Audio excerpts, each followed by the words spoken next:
chẳng phụ chất dương mình biết là mùi đó cổ sol ạ cổ solពេលដែលយើងលួចនឹងវាអកុសលតែពេលដែលលែងលួចនឹងចិត្តនឹងវាបរិសុទ្ធទៅវាទៅផលិតចិត្តជាអកុសលហ្នឹងចិត្តអកុសលហ្នឹងដែលផ្ដល់នូវសេចក្តីវិនិច្ឆ័យត្រង់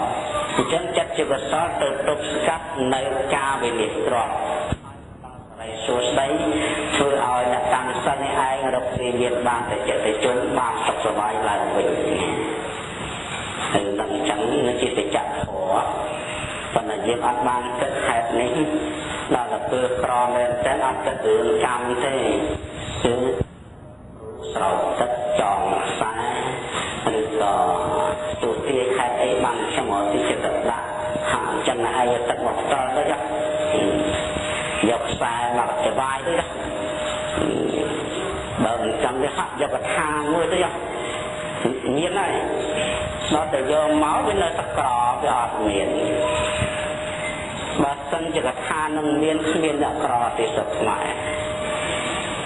មានតែទាំងអស់គ្នានឹងលោកគ្រូនឹងប្រកែអញ្ចឹងតែលោកគ្រូសួរថាប្រកែពីណាបើប្រកែពីគ្រូគ្មានអ្នកក្រទេពិចារណាមើលទៅ10នាក់ទៅរកលោកធ្វើកថាឲ្យបើលោកគ្រូនឹងប្រកែមុខជាមានដល់10នាក់ពីព្រោះលោកគ្រូប្រកែ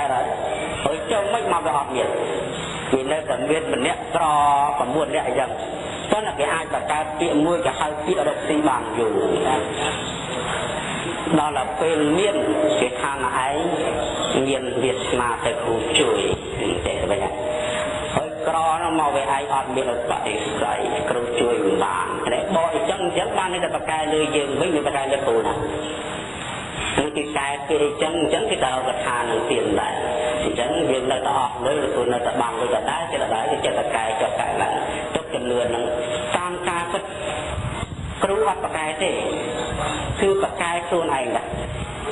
បើខ្លួនឯងនឹងមានសិលមានសៀងកសលផលបុណ្យច្រើនទៅរកទីមានទៅដល់ឲ្យគ្រូចាស់មានតែខ្លួនឯងមានបាត់ហើយហើយបើសិនជាខ្លួនយើងគឺប៉ះពាល់ទៅដោយកម្មគេចឹងបាត់ហើយអញ្ចឹងអត្តនទានាវេរមណីនឹងឯងជាកថាសំខាន់បំផុតទៅពាក់គ្រប់គ្នាណាពាក់កថានេះវិញអត្តនទានាវេរមណីឈប់លួយ